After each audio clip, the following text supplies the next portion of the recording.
सब ने मेरी राम राम भाई। जय हमारी संस्कृति, जय हमारे गांव। मैं सु विक्की हरियाणवी और आज पूछे यहाँ खिलाड़ियों के गांव बापड़ौदा में आड़े ते इतने खिलाड़ी लकड़े हैं कि जिसकी कोई हद नहीं।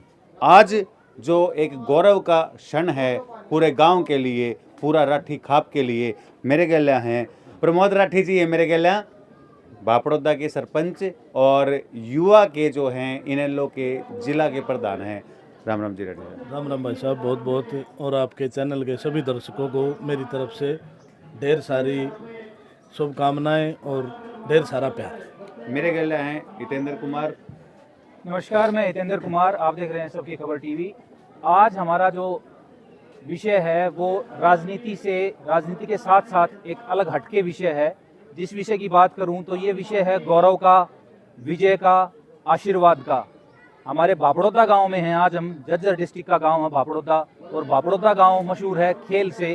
खेल के विषय में यहाँ पे आज हमारे साथ भाई बॉक्सर हैं आर्यन राठी जी, जो सिर्फ 17 साल की उम्र में यहाँ से कजाकिस्तान से सिल्वर मेडल जीत के आए हैं। पिछले 3 सालों में लगातार ये उनका चौथा मेडल है। तो उसी सिलसिले में आज हम बात करेंगे बापड़ौदा गांव के सरपंच प्रमोद राठी जी से, जो यहाँ इनेलो पार्टी से हैं, जिला अध्यक्ष हैं। प्रमोद राठी जी, बहुत बहुत स्वागत है आपका। बहुत बहुत धन्यवाद भाई साहब आपका। प्रमोद राठी जी, बॉक्सर आर्यन राठी, 17 साल की उम्र, छोटी सी उम्र जिसमें बच्चा सीखता है खेलना, बाहर घूमना, उस उम्र के अंदर मतलब इस बच्चे ने गांव का, अपने सारे समाज का बहुत तगड़े तरीके से पूरे देश में विदेश में नाम रोशन कर दिया है। तो इसके ऊपर आप क्या कहना चाहेंगे? सबसे पहले तो मैं अपने पूरे गांव को और आर्यन बेटे को और उसके परिवार को बधाई देना चाहूँगा जी। वो बधाई के पात्र हैं जिन्होंने अपने देश का नाम, एक गांव बापड़ौदा नहीं पूरे देश का नाम वहाँ परचम में लहराया है। और साथ ही साथ मैं उनके कोच साहब को भी बधाई देना चाहूँगा कि उन्होंने इतनी अच्छी शिक्षा और मेहनत से उसको इस काबिल किया जी। मैं थोड़ा सा पूछना चाहूँगा, अपने गांव में आज तक कितने मेडल आ लिए, किस किस खेल में अपना गांव आ गया है? क्योंकि खेलों का मतलब बहुत महत्व है इस गांव में। बच्चे जो हैं बहुत खेल के तरफ रुझान है उनका। देखिए, मैं आपको एक चीज़ बता दूं, हमारे गांव के अंदर कोई भी ऐसा खेल नहीं है जिसमें हमारा गांव पीछे। आप बात ले लो कुश्ती की। कुश्ती के अंदर हमारे गांव में 2 अर्जुन अवार्ड हैं एक परिवार के अंदर, बाप और बेटी के। जो इंडिया का सबसे पहला परिवार है जहाँ एक परिवार के अंदर 2 अर्जुन अवार्ड है। सबसे पहला गांव हमारा था और हमारा परिवार था पहलवान जगरूप राठी जी और हमारी बेटी नेहा राठी। उसके बाद धर्मा राठी हुए हैं, वो नेशनल में मेडल लेकर आए। पप्पू राठी हुए हैं, हमारा रवि है ग्रीको रोमन में कुश्तियों में बहुत ढेरों एग्जाम्पल है, हाँ मेडल लेके आए हैं। फुटबॉल के अंदर हमारी टीम टॉप होती थी गांव भापड़ौदा। अब बॉक्सिंग के अंदर आप देख लो, जो आर्यन के पिताजी हैं मनोज हमारे भाई, वो भी बॉक्सिंग के तहत रेलवे में लगे हुए हैं बॉक्सिंग के कारण। अभी आर्यन बेटा देख लो। रही बात खेल से अलग शिक्षा के मामले में, हमारा प्रतीक राठी है, अभी HCS सेलेक्ट हुए हैं हमारे पिछले साल। और जगजीत सिंह राठी हुआ करते हमारे अमेरिका के अंदर साइंटिस्ट बहुत बड़े। तो हमारे गांव में किसी भी चीज़ की इन बातों में कोई कमियां नहीं रही हैं। बड़ा आगे बढ़ चढ़ के भाग लेता है राठी साहब, जैसा कि हम देख रहे हैं कि यहाँ से लगातार खेल में बच्चे आगे जा रहे हैं जी। तो जरूर इसमें कहीं ना कहीं पीछे से बड़े बुजुर्गों का और आपका हाथ है। तो आप यहाँ के सरपंच हैं, तो सारा जितना भी कार्य है गांव का वो आप देखते हैं। तो खेल को लेके क्या क्या आप किस तरीके से गांव के अंदर सुविधाएं ला रहे हैं और किस तरीके से आप सारी चीज़ों को लोगों को दे रहे हैं? देखिए भाई साहब, सबसे बड़ी चीज़ बता दूँ मैं आपको कि मैं 1.5 साल से सरपंच बना। उससे पहले भी मैं 4-5 साल से समाज में एक्टिव रहा हूँ। तो मैंने बच्चों के लिए फुटबॉल और बैडमिंटन का सामान, मतलब जितना मेरे से बन पाया अपनी पर्सनल कमाई से वो मैंने करा। सरपंच बनने के बाद मैंने अपने गांव के अंदर पर्सनल अपनी जेब से जिम रखवाया। अच्छा जी। ग्राउंड का मिट्टी का भरत अब 20 लाख रुपए का होगा, वो वेयर हाउस से पास करवाया। लेकिन सबसे बड़ी कमी मेरे को महसूस हो रही है ना, वो सरकारी तंत्र की हो रही है जी। कितनी बड़ी ख्याति होने के बाद अभी हमारे गांव की तरफ सरकार का कोई ध्यान नहीं है। अच्छा जी। जब भूपेंद्र हुड्डा CM थे तब भी कोई नहीं था, अब बीजेपी सरकार है तब भी कोई नहीं था। तो ये मैं बड़ी कमी मानता हूँ सरकार की कि भैया आपको ये देखना चाहिए कि किस गांव से क्या हुनर निकल के आ रहा है। तो आपको उनको सुविधाएं देनी चाहिए, लेकिन नहीं दे रहे। डॉक्टर साहब, मैं एक सवाल करना चाहूँगा। हमारा झज्जर जिला है ना, आजकल बालक जो है नशे की ग्रस्त में जान लग रहे हैं। हर गांव में आपने 100 से 150 बालक इसे जरूर मिलेंगे जो सूखा नशा करने लग रहे हैं। तो ऐसे में एक ऐसा गांव जिसमें खेल के क्षेत्र में जो हैं बालक इतने आगे आने लग रहे हैं, कैसे मोटिवेट करते हो अपने बालका ने, कैसे सुविधाएं ये सारी चीज़ें कैसे देते हो? मैं एक चीज़ बताऊंगा आपको, ये आपकी भावनाओं पे डिपेंड करता है कि आपकी भावनाएं क्या हैं। आज आप झज्जर नहीं, पूरा प्रदेश सूखे नशे की चपेट में है इस बीजेपी सरकार के अंदर। रोज खबरें आती हैं, सिरसा, हिसार, कुरुक्षेत्र, हर जगह बुरा हाल है। कानून व्यवस्था तो है ही नहीं, हर रोज मर्डर हो रहे हैं। आप देख लो, हमारे प्रदेश अध्यक्ष नफी सिंह राठी जी का मर्डर हुआ, अब 2-3 दिन पहले अनुज राव का मर्डर हुआ है। तो कानून व्यवस्था तो हमारे देश में ही नहीं है, प्रदेश तो छोड़ो आप। रही दूसरी बात हमारे गांव की, तो हमारे गांव के अंदर जो नशे से हमारे बच्चे बचे हुए हैं, उसका सबसे बड़ा कारण है कि हमारे गांव के अंदर ये जो दादा काठड़ मंदिर है, इसकी कमेटी है, लोग हैं, बड़ा हिस्सा लेते हैं, बड़ा अच्छा साफ स्वस्थ रखते हैं। हम लोग जो हैं वो खेल की तरफ बच्चों का हौसला बढ़ाते हैं। हर खेल में मैंने एक चीज़ अपनी पंचायत की तरफ से घोषणा कर रखी है, कोई भी बच्चा, चाहे वो बूथ लेवल हो, चाहे वो डिस्ट्रिक्ट लेवल हो, चाहे वो कोई भी हो, उसको पंचायत की तरफ से 5100 रुपये का प्रोत्साहन दिया जाए। वो मैंने शुरुआत से ही कर रखा। और अब तक जितने भी बच्चे, कुछ दिन पहले हमारा बच्चा हल्के लेवल पर रेस में मोटरसाइकिल जीत का आया था, यही प्रोग्राम था। तो ये चीज़ें होती हैं डीएनए के अंदर। हमारे गांव का डीएनए हमेशा ही संघर्ष और गलत के खिलाफ लड़ा है। मैं आपको एक चीज़ बड़ी अच्छी बताऊंगा। जब हमारा देश गुलाम था ना, तो हमारे गांव ने कभी लगान नहीं दिया। अच्छा जी, ये हमारे गांव का रिकॉर्ड, आज़ादी के टाइम की बात जी, हमारे गांव का रिकॉर्ड है ये। तो ये लड़ाई लड़ना हमारे डीएनए में, हमारे खून में है। तो इस नशे के खिलाफ हम सब मिलकर, जो जवान भी हैं, बुजुर्ग हैं, वो बातें करते हैं, बच्चों को दूर रखते हैं। दूसरी चीज़, खेल के अंदर ऐसा हुआ है कि जब पीछे होते थे तो पहले क्या होता था कि पहलवान आ जाते शादी में और पनघट पे बैठ जाते। भाई कोई मन हारा होगा तो इस गांव का पनघट खोलूंगा ना, हम नहीं खोलेंगे। अच्छा। तो सारा गांव के अंदर ऐसे बारात आई हुई थी, तो वहाँ पहलवान ने ऐसा काम करा, तो सारा गांव हमारे गांव में आया था।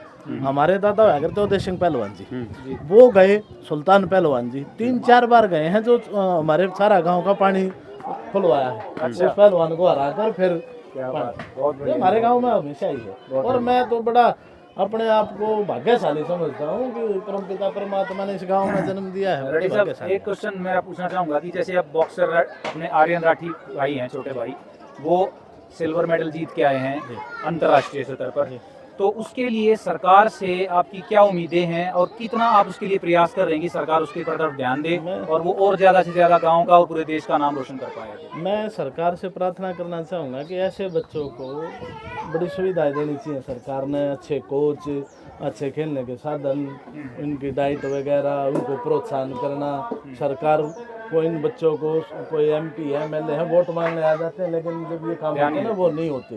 तो मैं उनसे प्रार्थना करूंगा, भाई ठीक है, आप अपनी वोट की राजनीति करो, लेकिन ऐसे बच्चों को आगे बढ़ाने के लिए उनको कुछ तो प्रोत्साहन करो, और कुछ नहीं दो, उनकी पीठ तो थपथपा दो। और हम अपनी तरफ से कोशिश करेंगे भाई साहब, और लग रहे हैं, मेहनत का है। और आपने एक चीज देखी हो तो मैं आपको बड़ी तरीके बताऊंगा, बॉक्सिंग के अंदर हमारा देश कब कामयाब होने लगा है, जब चौधरी अभय सिंह चौटाला जी ओलंपिक में बॉक्सिंग के अध्यक्ष बने, उसके बाद। क्योंकि उन्होंने पहलवानों को, वो खिलाड़ियों को ना वो सुविधाएं दी हैं जो उनको मिलनी चाहिए। उन्होंने ये नहीं करा कि उसको खा लो, गफलत कर लो, नहीं, उन्होंने बच्चों को वो चीज ध्यान दिया उनके ऊपर। तो मैं अब भी कहना चाहूंगा जो भी हैं उनको कि भाई आप इन बच्चों की तरफ देखो। तो आपने अभय सिंह चौटाला जी का नाम लिया, जो हमारे इनेलो पार्टी के सुप्रीमो आज के दिन, और आप भी इनेलो पार्टी से जुड़े हुए हैं जैसे हल्के से, तो अभी इनेलो और RJP का जो है अलायंस हो गया है, और रोहतक लोकसभा से हमारे भाई अपने राकेश तंवर जी हैं जो लोकसभा का चुनाव यहाँ से लड़ रहे हैं सांसद के लिए।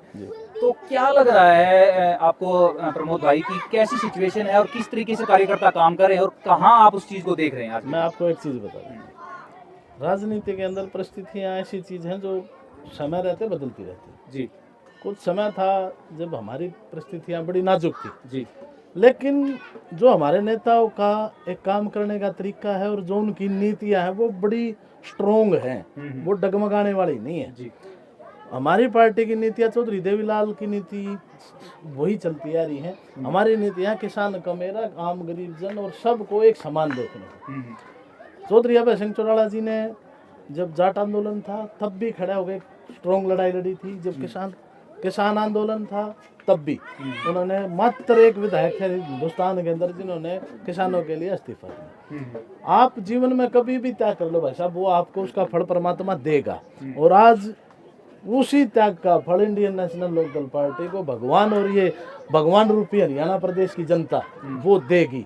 और अब की बार लोकसभा का चुनाव आश्चर्यजनक होगा हरियाणा के अंदर। जो लोग ये कह रहे हैं कि 10 मेरी 10 मेरी, आप बीजेपी ले लो, बीजेपी के पास खुद के कैंडिडेट नहीं, बाहर से ले रखे हैं, कितने ले रखे हैं। कांग्रेस ले लो, कांग्रेस हुड्डा साहब बीजेपी के साथ गठबंधन करके कहीं ना कहीं अपने बेटे को सिर्फ एक वो पारिवारिक चीज देने के लिए सब समझौता करके ना तो जी जो टिकटें बदली हैं जो अभी हैं उनसे अच्छे अच्छे नेता कांग्रेस के अंदर थे। लेकिन भाई साहब उन्होंने जनता से कोई मतलब नहीं है, ये अपनी राजनीति रोटियां से। चौधरी अभय सिंह चौटाला जी ने आप एक एक सीट देख लो कितने अच्छे तरीके से, आप सिरसा से देख लो, संदीप जी हैं हमारे वाल्मीकि समाज से हैं, बड़े अच्छे आदमी हैं, उनको दिया। कुरुक्षेत्र से जहाँ बड़े बड़े दिग्गज कोयला घोटाले के माहिर जो आज बीजेपी की वॉशिंग मशीन से सफेद हो गए, सुशील गुप्ता जी जो 10 दिन पहले कांग्रेस को गालियां दे रहे थे, आज वो बैठे हैं। अरविंद केजरीवाल जब दिल्ली रामलीला मैदान पे बैठे थे तो कह रहे थे कांग्रेस ने देश लूट लिया, देश, आज उसी कांग्रेस के साथ गठबंधन कर रहे हैं। इन लोगों को जनता से कोई मतलब नहीं है, इन लोगों को मतलब है अपनी राजनीति को बचाए रखने का, अपने वर्चस्व। लेकिन इंडियन नेशनल लोकदल पार्टी ने हमेशा लोगों की लड़ाई लड़ी है। चौधरी देवीलाल ने पूरे हिंदुस्तान का तख्त बदलने का काम किया था और वहां भी त्याग करा वचन के ऊपर कि मैं प्रधानमंत्री नहीं बनूंगा, दूसरे को बनाऊंगा। मेरा आखिरी सवाल कि आरजेपी और जो इन लोगों का गठबंधन है, आप कितनी सीटें देख रहे हो लोकसभा में?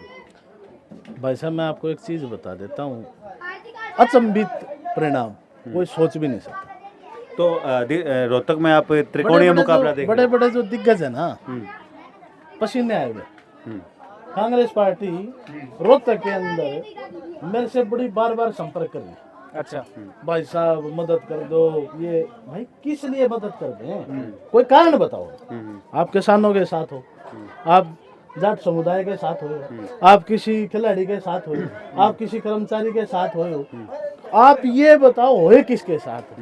सरपंच है वो पिटे, आंगनवाड़ी है वो पिटी, खिलाड़ी है वो पिटे, किसान है वो पिटे, कहाँ जाके खड़े हुए थे आप लोग? ये बता दो, जो हमसे उम्मीद करते हो हम आपकी बता, क्यों करते भाई? हमारी तो गठबंधन का हमारा उम्मीदवार है, जो कह रहे हैं ना कि रोहतक हमारा गढ़ है, भाई साहब पसीने आए हुए हैं। रोज मेरे पास 2-4 फोन और 2-4 आदमी कि भाई साहब मदद कर दो, अब की बार मर जाएंगे, खत्म हो जाएंगे। भाई जैसा बोओगे वैसा काटोगे। राठी साहब, बेरी क्षेत्र, बेरी हल्के से आप आते हैं जी। बेरी हल्के के अंदर आप इनेलो और आरजेपी के अलायंस में काम कर रहे हैं जी। तो यहाँ पे भी आपने रोहतक लोकसभा का अगर क्षेत्र की बात करूँ तो ये अब की बार अगर देख रहे हैं तो कांटे की टक्कर बताई जा रही है। हमारी पूरे इंडिया की हॉट सीट बन गई है रोहतक लोकसभा। तो यहाँ से आपको क्या लग रहा है कि आप अपने हल्के से आप कितनी बढ़त इनेलो और आरजेपी की अलायंस को दिलवा मैं आज पाएंगे? आपको एक चीज बता देता हूँ, इंडियन नेशनल लोकदल पार्टी का वोट बैंक बड़ा खरा है। वो परिस्थितियां कुछ भी हो, पिछली बार चुनाव के अंदर हमारे बेरी हल्के से 16,500 वोट जो है वो चौधरी देवीलाल जी को समर्पित है। फिक्स है जी, ठीक है। हमारे यहाँ से विधायक भी बने हैं, लेकिन जो फिक्स है वो 16,500 तो है ही है। पिछले चुनाव के अंदर वो परिस्थितियां हमारा एक अलग हुआ था, पार्ट जो दो लोगों को बहका ले गए, देवीलाल का रूप बीजेपी को बाहर कर देंगे, जमुना पार कर देंगे, ये कर देंगे, वो कर देंगे। तो कहीं ना कहीं वोटर भ्रमित हो गया। हमारी वो 16,500 वोट दोनों पार्टी में आई थी, तो 16,500 वोट तो आप लिख लो और उसको फिर डोडा करने का काम हम करेंगे, मेहनत करके। बहुत बढ़िया सर, बहुत बहुत हमारे धन्यवाद जागरूक वोटर हैं राठी साहब हमारे हल्के की जी। आपकी तरफ से एक अच्छा सा मैसेज दीजिए। मैं अपने हल्के की जनता को की मैसेज देना चाहूँगा। मैं बड़े लंबे समय से देख रहा हूँ हमारे जो मौजूदा विधायक हैं, लोग पता नहीं क्यों क्षेत्रवाद के ऊपर उनको वोट देते हैं। अरे भाई आप समझदार लोग हो, आप बेरोजगारी रोजगार के ऊपर वोट दो, आप शिक्षा के ऊपर वोट दो, आप खेल नीति के ऊपर वोट दो, आप आम जन की सुविधाओं के ऊपर वोट दो। ये क्षेत्रवाद कुछ नहीं होता भाई साहब। प्रतिनिधि उसको चुनो जो काम करे, जो जनता का किस लिए होते हैं, जनता के काम करने के लिए। बिल्कुल सर। भाई सरकार से हमारे काम करवाने, रोड बनाना, स्कूल बनाना, जो भी करना। बेरी हल्के के अंदर एक काम गणवा दो रघुवीर कादियानी जी मेरे को। मैं कुछ दिन पहले उनका भाषण सुन रहा था, वो कह रहे थे कि सिरसा से लंगड़े घोड़े रहिए वो, ठीक है। सबसे पहले तो मैं उनको एक नसीहत देना चाहूंगा कि अपने गिरेबान में झांकने की कोशिश करें। उसी नर्सरी ने आज आपको यहाँ बैठा रखा है जिसकी आप बुराई कर रहे हो। आप एहसान फरामोश लोग हो जो ये नहीं देखते कि किसने आपको कहाँ ले जाकर छोड़ा और आप क्या बात कर रहे हो, जी ठीक है। इन लोग ये राजनीति के लायक है भाई साहब। स्टेज के ऊपर ये भाषाएं एक नेता देगा तो जनता पे क्या असर होगा, हमारे युवा साथियों पे क्या असर होगा, आप ये बात बताओ। मर्यादित भाषा, व्यक्ति का सम्मान करना हमारा सबसे पहला फर्ज है। और भाई साहब जो चौधरी ओम प्रकाश चौटाला जी ने काम किया ना, उसका 1% अगर वो रघुवीर कादियानी बेरी के अंदर गिनवा दे तो भाई साहब मैं जो वो दंड कहेंगे वो लेने को तैयार ना। तो वो जनता के सामने आके और वो माफी मांग ले, और उन्हें तो ये कह देना चाहिए भाई मैं इसके लायक नहीं हूँ, लेकिन मैं लोभी लालची व्यक्ति हूँ, मेरा गुजारा नहीं है, ज्यादा मैं थारे पाछे पड़ रहा हूँ। और मैं जनता से अपील करूंगा इन चीजा न छोड़ के ओरिजिनल मुद्दा पर वोट गिरो। वो चाहे कोई भी पार्टी है, चाहे हमारी पार्टी है या अदर पार्टी है, जो आम जनता की बात करती हो, आम जनता के काम करती हो, उनमें वोट करे, यही प्रार्थना। बहुत बहुत धन्यवाद राठी साहब। तो आपने देखा, ये थे प्रमोद राठी जी, बापड़ौदा गांव बेरी हल्के से सरपंच हैं यहाँ पे। और हम कामना करेंगे कि जिस प्रोग्राम में आज हैं ये बॉक्सर आर्यन राठी के लिए भी आशीर्वाद और हर तरीके से शुभकामनाएं हैं, और प्रमोद राठी जी के लिए भी हम धन्यवाद चाहेंगे, और आगे भी आपसे ऐसे ही शख्सियत से मुलाकात कराते रहेंगे। तो जुड़े अब रहिए एक हमारे काम साथ। कर दियो भाई, वीडियो ने घनी से घनी शेयर कर दियो, चैनल ने सब्सक्राइब कर दियो। सब ने मेरी राम राम भाई, नमस्कार। सब ने मेरी राम। हाँ। हम